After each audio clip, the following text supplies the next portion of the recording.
संबळ तू वाजवला, मला संबळ पण तू वाजवतो. मग त्याची स्टोरी सांग ना, ती कसं वाजवायला शिकला किंवा कसं ती सुरुवात झाली? सातवीत होतो मी. दिवे सर नावाचे ना एक सर होते आम्हाला. त्यांनी संबळ आणलं. उद्या कार्यक्रम आज वाजवलं थोडंफार. तरी 7 वाजता कळालं का दुसरा नंबर. बरं. तू ढोलकी काही न शिकता वाजवतो. मग ती कसं त्याचा ठेका वगैरे किंवा ताल वगैरे कसं ॲडजस्ट करतो? लहानपण म्हणजे टीव्ही नव्हती, फोन होता. फोनावर गाणे चालू असायचे तर काय घ्यायचं, एखादं भांडं घ्यायचं, एखादा दगडा वाजवायचं. गावात नाताळाचा सण होता. हां, बसलेले होते सगळे बाहेर. मध्ये गाणे चालू होते, तिथं वाजवायला कोण नव्हतं. हां. तर गेलो मध्ये, तिथं वाजवलं तर सगळे पाहत राहिले होते मॅच. तुम्हाला काय वाटतं की पुढे जाऊन काय केलं पाहिजे? मला तर वाटतं बा नाही का असं बापाचं नाव त्यांनी रोशन करावं, मोठ्या लेवलला जाऊन त्यांनी वाजवा. नमस्कार मित्रांनो, हॅलो गाईज, कसे आहात? मी प्रसाद तुमचं स्वागत करतो द स्पेशल कॉर्नरमारीच्या आपल्या एका नवीन एपिसोडमध्ये. सो आज हा एपिसोड दुसरा. आज आपल्यासोबत न्यू प्रसाद माध्यमिक विद्यालय कणगरचा एक विद्यार्थी आहे, आदित्य सुनील पवार. सो आदित्यबद्दल सांगायचं झालं तर कोणतंही टेक्निकल एज्युकेशन न घेता तो उत्कृष्ट ढोलकी वाजवतो, संबळसुद्धा वाजवतो. या त्याच्या प्रवासामध्ये त्याच्या आईचा आणि त्यांच्या वडिलांचा दोघांचाही खूप मोठा हात आहे. जेव्हा त्याच्या वडिलांना असं वाटलं की त्यांचा मुलगा ढोलकी चांगली वाजवतो, तेव्हा त्यांनी एक त्याला नवीन ढोलकी घेऊन दिली. आणि आदित्य जे काही गाणे वाजवतो, जे काही गाणी म्हणतो, ते सगळे बसवून घ्यायचं काम त्या आदित्यची आईने म्हणजे सुनीता पवार यांनी केलंय. सो आज आपण आदित्यसोबत अशा खूप साऱ्या फ्रेंडली प्रमाणावर. सो जर तुम्ही आपल्या पॉडकास्ट नवीन असाल तर चॅनेलला सबस्क्राईब करायला विसरू नका, कारण का मी नाही म्हणतो की the best is yet to come. आणि हां, या पॉडकास्टला हाईप करायला विसरू नका. खाली हाईपचा ऑप्शन येईल, तो क्लिक करा, कारण का आपल्याला ही सिरीज महाराष्ट्राच्या कानाकोपऱ्यात आणि प्रत्येक शाळेत पोहोचवायची. कारण मराठी शाळेमध्ये जे आहे ते खूप जास्त टॅलेंट आहे. आपल्याला ते एक एक करून बाहेर काढायचे, शोधायचे. So enjoy the podcast, let's go.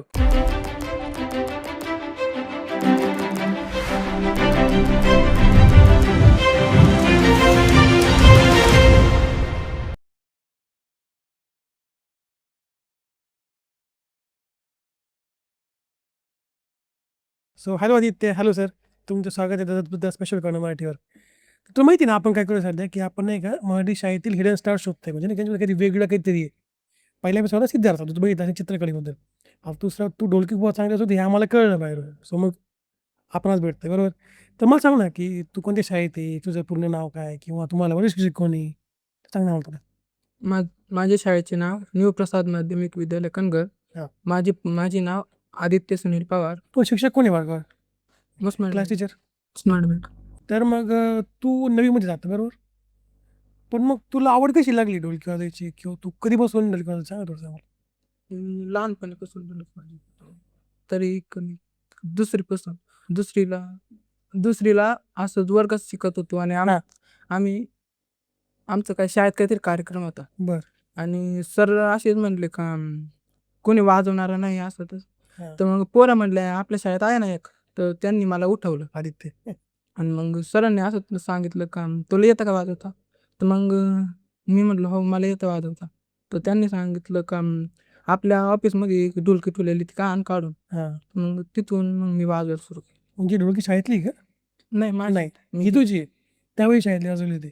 मग त्यावेळी तू शिकला होता काही, का असंच डायरेक्ट वाजवलं होतं? असं झालं. तर मग तू कोणाकडे बघून ढोलकी वाजवायला शिकला, की असं काही आहे किंवा कोणी आवडतं? असं काही मला आवड खूप. आवड आहे. मग म्हणजे तुझे वडील वाजवतात ना ढोलकी वगैरे? हा वाजवत मग तू त्यांना बघून शिकलास का कसं काय? त्यांना पण थोडं थोडं त्यांच्याकडे ढोलकी होती. हां. मग ती पाव ती त्यांचं पाव वाजवायचं. तू दुसरीपासून ढोलकी वाजवतो, बरोबर ना? हं. तर मग तू संबळ तू वाजवला, बरोबर. संबळ पण तू वाजवतोस. मग त्याची स्टोरी सांग ना, ती कसं वाजवायला शिकला किंवा कसं ती सुरुवात झाली? आम्ही 7वीत होतो मी. हं. 7वीत दिवे सर नावाचे ना एक सर होते आम्हाला. दिवे सर. दिवे सर. हां. तर त्यांना फोन आला कुठून, तर हं. ते म्हणले असं असं कार्यक्रम आहे तुमच्या शाळेत एखादा विद्यार्थी आहे का. हां. तर आम्ही 3 जण होतो, 2 मुली होत्या आणि मी. बरं. आणि आम्ही गेलो. त्यांनी सांगितलं का आपल्याला असं नगरला जायचंय. बरं. तर ते म्हणले तुला काही वाजवता येतं का. म्हणलं ढोलकी येते, तबला येतो वाजवता. तर ते म्हणले दुसरं काही नवीन करायचं आपल्याला. तर म्हणलं मग मग घरी गेलो. पप्पांनी त्यांना सांगितलं. त्यांनी त्यांची भेट घेतली. हां. मग त्यांनी भेट घेतली. मग सरांना सांगितलं का असं मग आपण पाहू काहीतरी जाऊ नाही काय वाजवण्याच्या वाद्याच्या दुकानात जाऊन पाहू काय. हो, काय भेटतं? आणि त्यांनी संबळ आणलं. उद्या कार्यक्रम आज वाजवलं थोडंफार म्हणजे प्रॅक्टिस केली. प्रॅक्टिस केली. आणि उद्या जायचं 7ला निघलो इथून. तिथं गेलो. हां. तिथं सह्या केल्या आणि सह्या केल्या आणि गेलो तिथं. हां. तिथं डायरेक्ट वाजवलं. लगेच तरी 7 वाजता कळालं का दुसरा नंबर. दुसरा नंबर आला. म्हणजे तू संबळ आदल्या दिवशी पहिल्यांदा वाजवला आणि दुसऱ्या दिवशी नंबर डायरेक्ट पण स्टेजवर उभा राहिलो. नंबर पण आला. तर मग जेव्हा ते तू स्टेजवर उभा राहिला असशील माऊली सभागृहामध्ये तेव्हा तुला भीती वाटली होती? थोडी वाटली होती. हां. तेव्हा मम्मी म्हणली का, "आता पहिल्यांदा जेवढ्या स्टेजवर तू उभा राहिला तुला भीती वाटते का?" हां. म्हटलं, "तू गप ग, मला मी पाहतो माझं." तर वाह! ती म्हटली, "मग पाह बा तुझं काय करायचं ते." मग आम्ही तिघं जण होतो. मी 2 याच्यात भाग घेतलेला होता. 2 स्पर्धेमध्ये? हां. बरं. एक लोकल गायन स्पर्धा होती आणि एक वादन होतं काय? एकत्र वादन होतं. बरं. तर मग त्याच्यात त्या पोरी त्या 2 होत्या का माझ्या संग, त्या गायन करणार होत्या. मी त्यांना साथ द्यायला होतो. बरं. तर मग त्याच्यात तर नाही आला नंबर, पण दुसऱ्या ह्याच्यात मी वाजवायला होतो. तू एकटा होता का त्या हां. गायनामध्ये सॉरी वादकामध्ये एकत्र होता का? हां, एकटा होतो. एकटा होता ना तू? बरं. मग त्याच्यात आला, मग त्याच्यात नंबर आला माझा. त्याच्यात नंबर येऊन गेला. मग दुसऱ्या दिवशी शाळेत पण सत्कार झाला तुझा. ते पण सांग थोडंसं आम्हाला. मग तिथून दुसऱ्या दिवशी शाळेत गेलो, तर ट्रॉफी शाळेत होती. तर तिथं गेलो तर आता माहिती नव्हतं नंबर आला असं तसं. गेलो, प्रार्थना प्रतिज्ञा ती झाली आणि वर्गात जायच्या आधी मला ऑफिसमध्ये बोलून घेतलं का 3 वाजता काय कार्यक्रम घ्यायचा आपल्याला. बरं. आणि परत 3 वाजता गेलो, बाहेर बोलवलं आम्हा सगळ्या विद्यार्थ्यांना. हां. तर मग आम्हाला कार्ड काय भेटलेले ते आणि माझी ट्रॉफी होती आपल्याची. वाह! मग तिथं बोलवलं आम्हाला बाहेर. तर मग मला बोलवलं. माझ्या संग त्या 2 पोरी होत्या त्यांना बोलवलं. त्यांना त्यांचे कार्ड दिले आणि मला एकट्याला घेऊन माझा सत्कार केला. बरं तर मग तू ढोलकी काही न शिकता वाजवतो. बरोबर लहानपणापासून वाजवलं तू. मग ती कसं त्याचा ठेका वगैरे किंवा ताल वगैरे कसं ॲडजस्ट करतो? कारण शिकल्याशिवाय जमत नाही. मी तर नाही बघितलं शिकल्याशिवाय कोणी करत असं. आता टीव्हीवर गाणे चालू असायचे. तर त्याच्यावर लहानपण म्हणजे टीव्ही नव्हती, फोन होता. फोनावर गाणे चालू असायचे. तर काय घ्यायचं, एखादं भांडं घ्यायचं, एखादा दगडावर वाजवायचं. दगडावर दगड आपण वाजवायचो. भांड्यावर नाही का, भांड्यावर वाजवायचं. हां. तर मग तिथून पप्पानं त्यांनी पाहिलं. हां. त्यांना आणि वाटलं. पप्पानं त्यांनी पाहिलं, मग त्यांना वाजवता होतं. तर मग असाच गावात नाताळाचा सण होता. हां. तिथं काही एवढी गर्दी नव्हती. गेलो, बसलेले होते सगळे बाहेर. मध्ये गाणं चालू होतं. तिथं वाजवायला कोणी नव्हतं. हां. तर मग तिथं देव पास्टर नावाचं एक आहेत पास्टर ना, त्यांनी असंच बोलवलं. मला बोलवलं मध्ये, घेतलं बोलून. तुला पाहिलेलं आहे असं तसं वाजवतंय. तर गेलो मध्ये. तिथं वाजवलं तर सगळे पाहत राहिले होते माझ्याकडे. वाह! म्हणजे तू चर्चमध्ये वाजवलं खूप वेळेला, खूप कार्यक्रम केले. मग तू शाळेत बेंच नाही वाजवला कधी? आणि बेंचवर किती तरी 6वी ला होतो मी. हां. तेव्हा आम्हाला शिंदे मॅडम नावाची एक शिक्षिका होते. बरं. त्या असेच त्यांची रिटायरमेंट जवळ आलेली होती 2-3 महिन्यावर ना. हां. आणि त्या अशाच बसल्या होत्या, शिकवित होत्या गणिताचं आम्हाला. हां. आणि मी आणि माझा मित्र, प्रेम नावाचा मित्र आहे. तर तेव्हा ना आम्ही नाही का बसलो एका बेंचवर. तर मी वाजवत होतो आणि तो गाणं म्हणत होता. हे चालू असताना लेक्चर? हां. बापरे! मी वाजवत होतो, ते गाणं म्हणत होता. मॅडमनी पाहिलं, मॅडम आल्या माझ्याकडं. मला वाटलं आता मॅडम हाणतातच. आणि त्याचं आणि मॅडमनी ते नाही का ऑफिसमध्ये बोलवलं. दुपारच्या सुट्टीत ऑफिसमध्ये ये म्हणली. ऑफिसमध्ये गेलो आणि त्यांनी तिथून ढोल काढून ठेवलेला होता. वाजव. तर वाजवलं. तर तिथून पुढे मला मग प्रत्येक कार्यक्रमाला माझी ढोलकी घेऊन बोलवतात. पण पळतात. वाह! म्हणजे तू मॅडम शिकवत असताना वाजवलं, पण मॅम तुला बोलले नाही त्यावेळेस. मारतात पोरांना पैकी. तर मग शाळेत तुला कोणी म्हणतं का बाकीचे नाही का मुलं वगैरे, की तू ढोलकी वाजव स्नेहसंमेलनामध्ये किंवा गॅदरिंगमध्ये होतं असं? किंवा टीचर्स वगैरे म्हणतात तुला? हो. म्हणजे काय म्हणजे कधी वाजवलं तू? म्हणजे वाजवतो रेग्युलर? रेग्युलर नाही, असं काही शाळेत 15 ऑगस्ट 15 ऑगस्ट कार्यक्रम असेल तेव्हा. त्या कार्यक्रमाची वेळ. तुमच्या शाळेत होतं गॅदरिंग? हो. होतं ना? तिथं वाजवतो. एकदाच चालते काहीतरी. तर मग तुला काय वाटतं रे, की अ, ढोलकी वाजवणं अवघड आहे का संबळ वाजवणं अवघड आहे? सण. का बरं? त्याच्यात मांडीत गुंतवणूक लागत होती ना. आणि दोन्ही हाताचा वापर करावा लागतो त्याला. इकडून असं उभ्याने हे असं वाजवायचं, त्याला असं काडकीने राहते हाताने वाजवायचं. हाताने वाजवावं लागतं. मग ताकद कशी जास्त लागते संबळाला? मग तुला काय आवडतं? ढोलकी, संबळ काय आवडतं मला वाजवायला? ढोलकी आवडते. वाह! जेव्हा नाही का तुझे मित्र बघतात की तू इतकं चांगलं ढोलकी वाजवतो, मग त्यांची रिएक्शन काय असते? त्यांना काय वाटतं? म्हणजे प्रतिक्रिया मुलांच्या आहेत की चांगल्या? त्यांना काय वाटतं तुला काय बघून की तू ढोलकी चांगली वाजवते एवढी? ते शाळेत गेलो का असं मोकळा लेक्चर असला का तर त्याच्यात वाजवीन वाजवतील नुसतं असं करत राहते कंपास दे कोणी त्यांच्या कंपास देते त्यांना वाजव. तुला सांगू का आमच्या काय माहिती आहे का की मी जेव्हा होतो शाळेमध्ये तर आमच्या ते मुलगा नाही का जो वाजायचा असं असं आज तुझ्यासारखं नाही का असं नाही का ऑफ पिरियड नाही का सर नाही का कंटाळल्या नाही का शिकवायचं सर माहिती ये पुढून तू वाजव तसं की तुझ्या झालं की एखादं सरच तुला म्हणले की वाजव म्हणून होतं कधी असं? तर ठोकर सरांनी उठवलं तर ठोकर सर असं काही जर बडबड करीत असलो तर उठीतात तर सगळ्यांनाच उठीतात मन गाणं मन असं वाजव असं म्हणतात. टोपी असताना परत व्हिडिओ जाईन पण चालेल का तुला? तर मग 9वीचं वर्ष आहे तर मग अभ्यासाचं टेन्शन असणारच आहे 10वीचं वर्ष आहे ना आता तर मग कसं मॅनेज करतो दिवसभर शाळा ढोलकी वाजवतो? सकाळी तरी 7ला उठायचं 7ला आंघोळ केले कपडे शाळेचे कपडे घातले का मग तिथून डायरेक्ट शाळेत जायचं 10ला शाळा 10:30ला शाळा भरते हं. प्रतिदिन सगळा अभ्यास नाही का क्लास टीचर येतात ज्याच्या त्याच्या क्लासावर शिकवतात आणि घरी आलो का मग घरी आल्यावर अभ्यासाला बसायचं अभ्यास आल्यावर तर अर्धा 1 तास अभ्यास करायचा हं. मग तिथून थोडे वेळ आपलं गाणं नाही ढोलकी का, वाजवायची. तिथून थोडी ढोलकी वाजवायची हं. मनाला आलं तर गाणी म्हणायची थोडी आणि मग तिथून मग काही जेवण केलं हो जपायचं. मग तुझं आवडतं गाणं कोणतं आहे? दुःख आडवायला उंबऱ्याचं. वाह! खतरनाक गाणं आवडतं रे याला. बरं मग तुझा शाळेतला बेस्ट फ्रेंड कोण आहे? सांगता येईल? शाळेतला बेस्ट फ्रेंड कोण आहे? संकेत संकेत. पूर्ण नाव संकेत? आडनाव? माळी.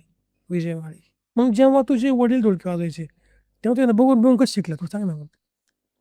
ते ढोलकी वाजवत असताना त्यांच्यापाशी बसायचं हं. त्यांचा हात कशी चालत त्या ते कधी ज्या बघायचं. बाजूने बसायचं कधी त्या बाजूने बसायचं आणि इकडले हात कसे चालतात तिकडले बोट कशी चालतात तर मग वाह!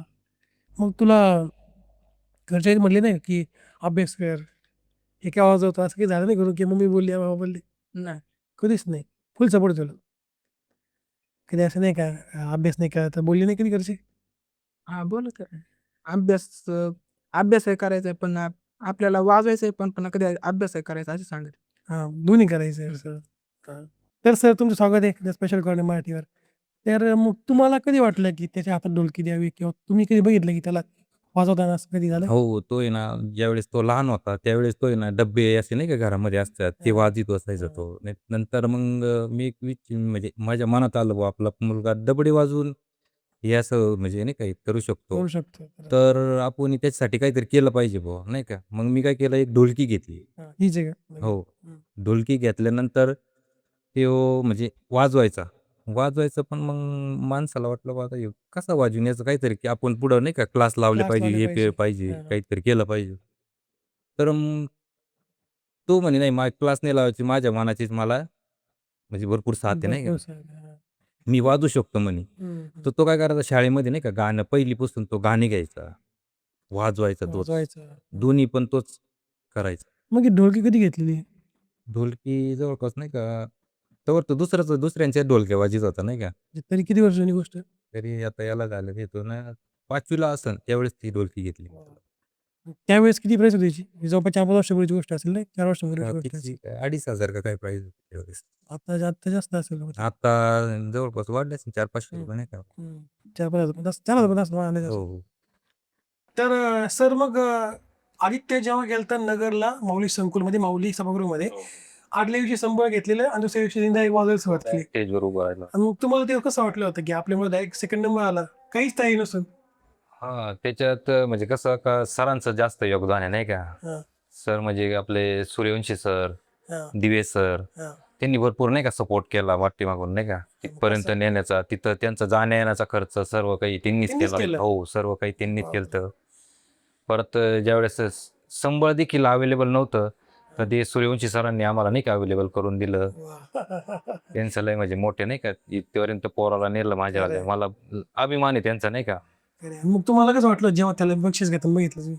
बक्षीस घेताना म्हणजे ज्यावेळेस ते बक्षीस घेतलं आणि घरी आलो आम्ही त्यानंतर नाही का, हां, हां. तिथं बक्षीस घेतलं, घरी आलो. पण आम्हाला ते माहीत नव्हतं का पोराचा नंबर आलेला आहे म्हणून. हो. वाह! आम्ही ना जेवत होतो. हा. जेवताना सूर्यवंशी सरांचा आम्हाला फोन आला. हा. म्हणजे आम्हाला नाही आला, नंतर दिवे सरांना आला. दिवे सरांनी तुम्हाला आमच्याशी केलं. कॉन्टॅक्ट हा, केलं हा. का बाबा तुमच्या मुलाचा आहे ना जिल्ह्यातून 2रा नंबर आला. बापरे. 2रा नंबर आला म्हणजे आम्हाला असं वाटलं का नाही का पोरांनी नाही का तिथं आमचं हृदय भरून आलं. खरंय. का वा. एवढं असताना त्यांना म्हणे आई बापांचं नाही का नाव इतकं, तर अजून इथून पुढं किती नाव रोशन करेन आम्हाला असं. अजून भरपूर काही व्हायचंय. ही गोष्ट 7वीची. 7वीची. बरोबर. तुम्हाला काय वाटतं की आपला मुलगा इतक्या मोठ्या कार्यक्रमात गेला, माऊली साहेब वगैरे ते जिंकून आल्याशिवाय म्हणजे हो हो. संबळाची काहीच तयारी नसताना नाही, नाही, त्याला काहीच ढोलकी नाही. येत म्हणजे होती. नाही का आदल्या दिवशी संबळ आणलं आणि दुसऱ्या दिवशी तो डायरेक्ट स्टेजवर उभा राहिला. म्हणजे लय मोठे गर्वाची बात आहे की तिथं त्याचा नंबर आला म्हणजे आम्हाला लय म्हणजे का इतका आनंद झाला का आम्हाला तिथं शक्यच नव्हतं. कारण तिथं जेवढेच आपल्या महाराष्ट्रातील जवळपास भरपूर कलावंत होते, कलावंत आले होते. बरोबर. तेवढ्या याच्यातून त्याची निवड झाली होती. खरंय. मग तुम्ही पण ढोलकी वाजवायची? नाही मला आहे ना म्हणजे नाद होता, पण मग एवढा नव्हतं वाजित मी नाही का. आपलं काही तिथे कसं तरी वेगळंच असं मग तुमचं स्वप्न तो साकार करतोय असं म्हणायला का? असं वाटतं. तुम्हाला वाटतं का मी तुम्हाला काय वाटतं त्यांनी पुढे जाऊन काय केलं पाहिजे? काय मला तर वाटतं बा नाही का असं बापाचं नाव त्यांनी रोशन करावं कुठंतरी पुढे जाऊन नाही का, मोठ्या लेवलला जाऊन त्यांनी वाजवा. मग तुम्ही ज्या ढोलकी वाजवायची तेव्हा तो बसायचा तुमच्या जवळ येऊन? हो बसायचं. तो कसा शिकायचा सांगा ना थोडं मला. तो पाहतो होता फक्त नाही का हे बोटं कशी ठेवत्या, हे कशी वाजवत्या. पण आम्हालाच ते बोटं कुठे ठेवते अजून माहित नाही का कसे वाजवते. पण त्याला कळलं ते. तर मग या सगळ्यामध्ये शाळेने कसं तुम्हाला सपोर्ट केला? जे आदित्यला? आदित्यला शाळेतून म्हणजे नाही का भरपूर काही असे सर मॅडम होत्या पहिल्याच्या मॅडम होत्या त्या नाही का भरपूर म्हणायच्या नाही का याचा आपण कुठेतरी क्लास लावू, हा कोणत्या तरी लेवलला जाईन वरती नाही का आपलं नाव मोठं करेल. मोठं करेल. हो. ते आता त्यांची बदली झाली बिचारे, गेलेले आहे ते आता सध्या. मग शाळेत तो वाजवायचं वगैरे हे कोण टीचर्स वगैरे कसं सपोर्ट टीचर्स कसं सपोर्ट त्याला? टीचरचं मग आता जे नाही का आता कॉल आला त्यांनी लगेच म्हणजे बा पालकाचा नंबर दिला बुवा तुम्ही यांच्याशी संपर्क साधा. आणि म्हणजे इथून पुढे बुवा त्याचं नाही का उच्च लेवलला जाण्याचं त्यांचं देखील एक स्वप्न आहे बुवा शाळेचं नाही का. खरं शाळेचं मोठं होणार आणि हो. मला काय सांगतो की मी सरांना कॉन्टॅक्ट केला होता म्हणजे गुलदगड सरांना. तर मग तेव्हा मला आदित्यचा नंबर भेटला होता म्हणजे सरांचा नंबर भेटला होता. सो तर थँक्यू सो मच सर. आता आपण काय करू त्याची थोडंसं ऐकू गाणं आपण काय कसं वाजायचं होतं. थँक्यू. दुःख अडवायला उंबऱ्यासारखा, दुःख अडवायला उंबऱ्यासारखा, मित्र बनव्यामध्ये गारव्यासारखा, मित्र बनव्यामध्ये गारव्यासारखा, दुःख अडवायला उंबऱ्यासारखा, दुःख अडवायला उंबऱ्यासारखा, मित्र बनव्यामध्ये गारव्यासारखा, मित्र बनव्यामध्ये गारव्यासारखा, मित्र बनव्यामध्ये गारव्यासारखा, साथ तुटणार नाही दिवंगळ तुझी, साथ तुटणार नाही दिवंगळ तुझी, साथ तुटणार नाही दिवंगळ तुझी, साथ तुटणार नाही दिवंगळ तुझी, मित्र स्वाद वर्धन, मित्र स्वाद वर्धन मनासारखा, मित्र बनव्यामध्ये गारव्यासारखा, मित्र बनव्यामध्ये गारव्यासारखा, मित्र बनव्यामध्ये गारव्यासारखा, दुःख अडवायला उंबऱ्यासारखा, दुःख अडवायला उंबऱ्यासारखा, मित्र बनव्यामध्ये गारव्यासारखा, मित्र बनव्यामध्ये गारव्यासारखा, मित्र बनव्यामध्ये गारव्यासारखा, आत्महत्याच करणार नाही कुणी,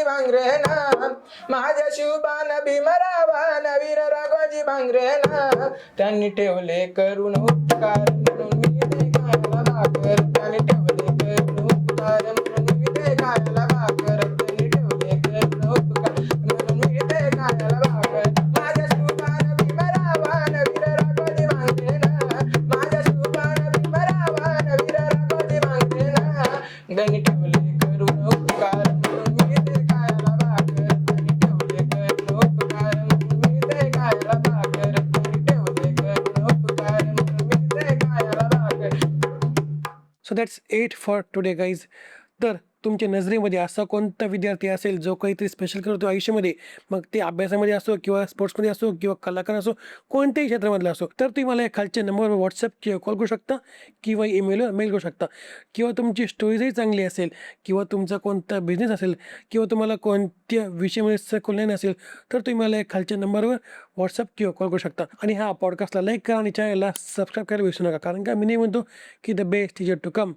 आणि हाईप पॉईंट झाला विसरू नका. आणि तुम्हाला आमच्या गप्पा कशा वाटल्या आणि आई त्याचं जे वादन आहे ते कसं वाटलं मला खाली कमेंट करून नक्की सांगा. ओके, त्यानंतर भेटूया एका नवीन एपिसोडमध्ये एका नवीन विद्यार्थ्यासह. तोपर्यंत see have good and bye bye.